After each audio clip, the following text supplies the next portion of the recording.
Noam Chomsky viewed language as innate. He argued that we learn language by virtue of a genetically coded language acquisition device, which is present in all human infants and simply needs language input in order to generate language. It creates this rapid word learning process, and it produces grammatical utterances within the first 18 months of life. So that's why you see so few errors. That's why you see this very regular acquisition of language. He called it a language acquisition device. Proponents of this view oftentimes also argue that there is a critical period for language acquisition. If you look at the way children acquire language, they do it so effortlessly and so rapidly. It's very different from the way that adults acquire language. Some of us are really proficient at learning languages, but even the very proficient ones have to study. But babies don't study. They get the input and boom, they make the output. So this is where the idea of a critical period comes in. Now, if you could test the critical period hypothesis, that would lend support to the nature view.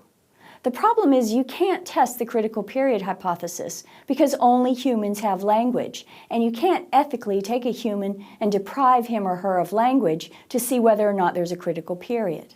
Then, in 1970, there was this case of a little girl called Jeannie.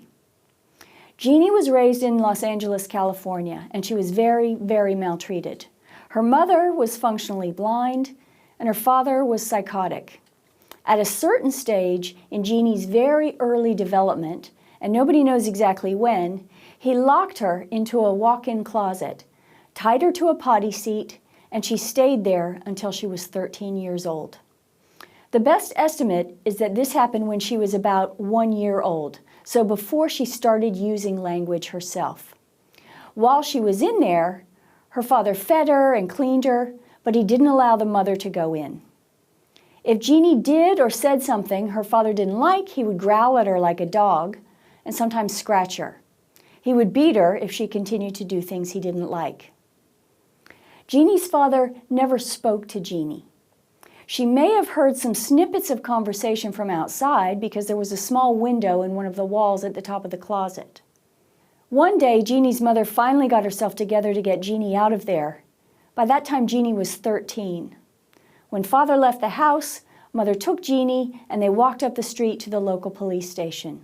The morning before Jeannie's father was due to go to court on child abuse charges, he took his own life. That's why we don't know details of Jeannie's early life, because the mother didn't know either. She didn't know all the details. She was blind and she too was abused by this man. This case became massive news. It was news because it was such an horrific case.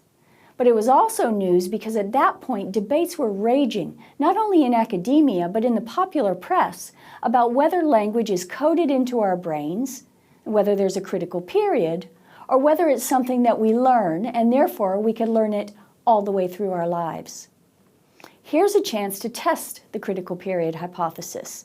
Yes, it's a case study, it's not an experiment, but what happened was, as soon as Jeannie was discovered, she was immediately fostered to a developmental psycholinguist from UCLA. They spent tremendous amounts of time and money and actually got grants from the government to try to teach Jeannie to use language.